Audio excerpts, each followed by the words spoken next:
Matius pasal 13. Perumpamaan tentang seorang penabur. Pada hari itu keluarlah Yesus dari rumah itu dan duduk di tepi danau. Maka datanglah orang banyak berbondong-bondong lalu mengurumuni dia, sehingga ia naik ke perahu dan duduk di situ. Sedangkan orang banyak semuanya berdiri di pantai.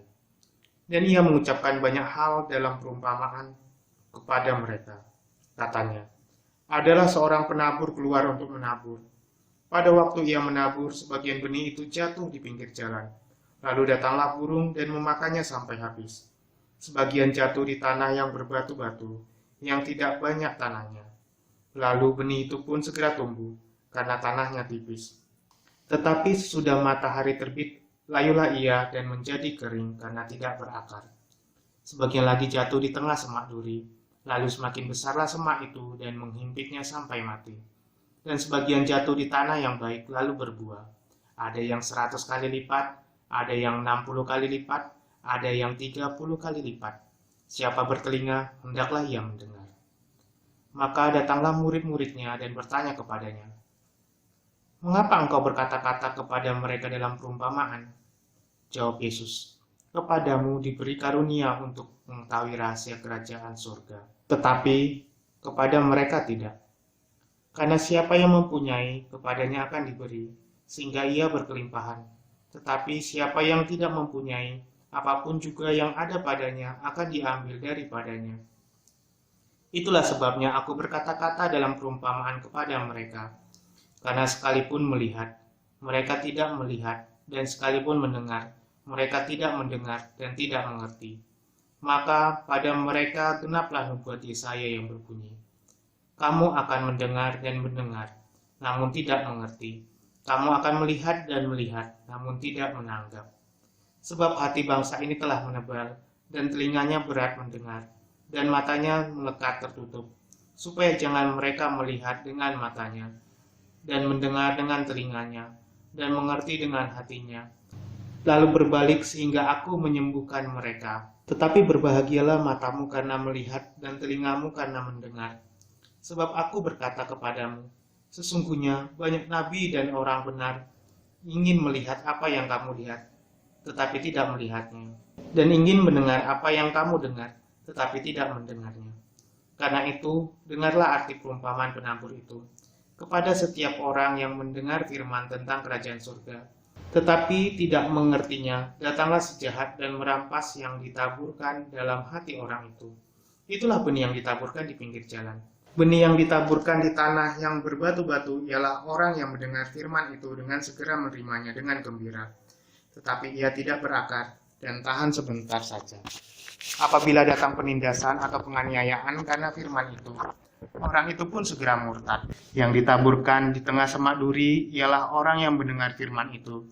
Lalu kekhawatiran dunia ini dan tipu daya kekayaan menghimpit firman itu sehingga tidak berbuah. Yang ditaburkan di tanah yang baik ialah orang yang mendengar firman itu dan mengerti. Dan karena itu ia berbuah. Ada yang 100 kali lipat, ada yang 60 kali lipat, ada yang 30 kali lipat. Perumpamaan tentang lalang di antara gandum. Yesus membentangkan suatu perumpamaan lain lagi kepada mereka. Katanya, hal kerajaan surga itu seumpama orang yang menaburkan benih yang baik di ladangnya.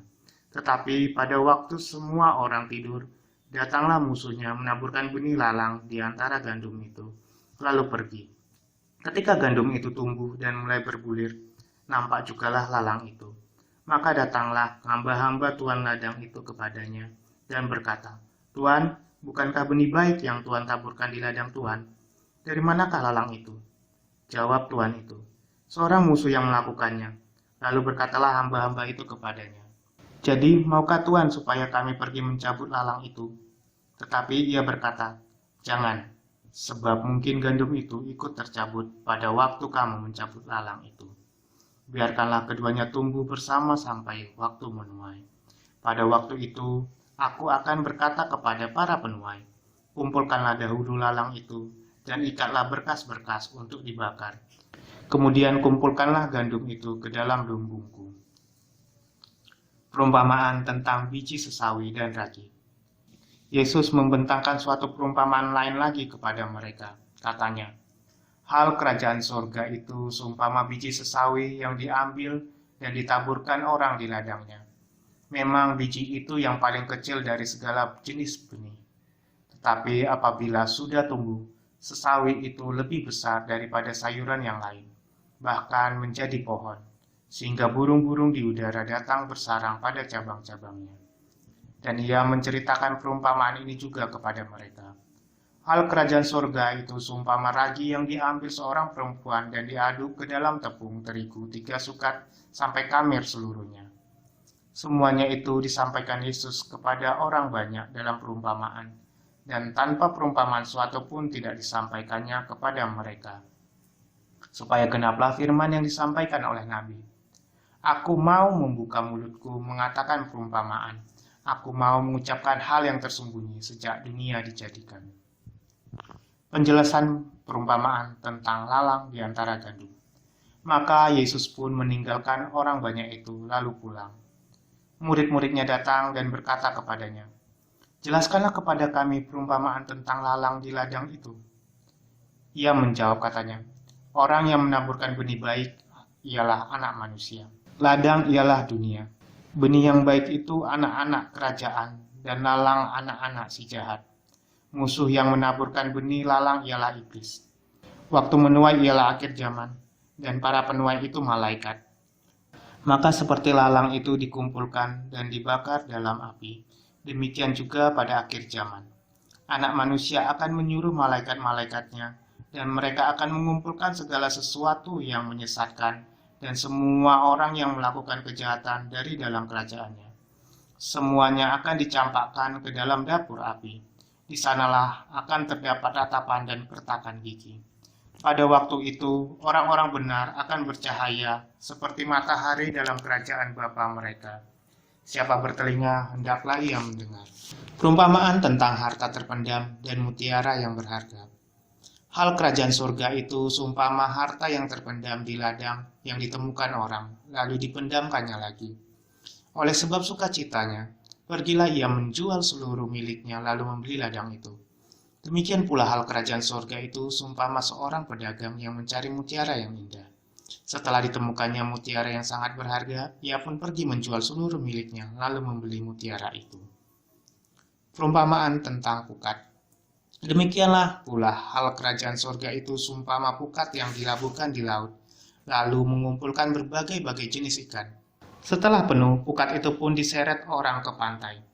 Lalu duduklah mereka dan mengumpulkan ikan yang baik ke dalam pasu, dan ikan yang tidak baik mereka buang.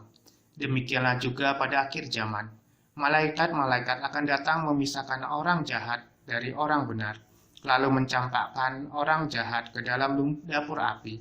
Di sanalah akan terdapat ratapan dan kertakan gigi. Mengertikah kamu semuanya itu?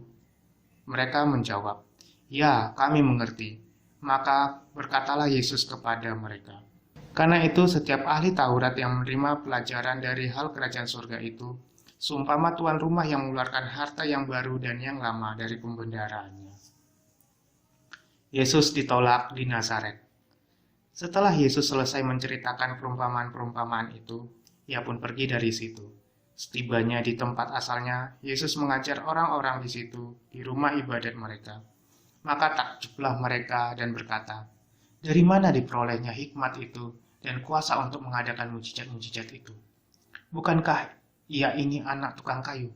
Bukankah ibunya bernama Maria dan saudara-saudaranya Yakobus, Yusuf, Simon, dan Yudas?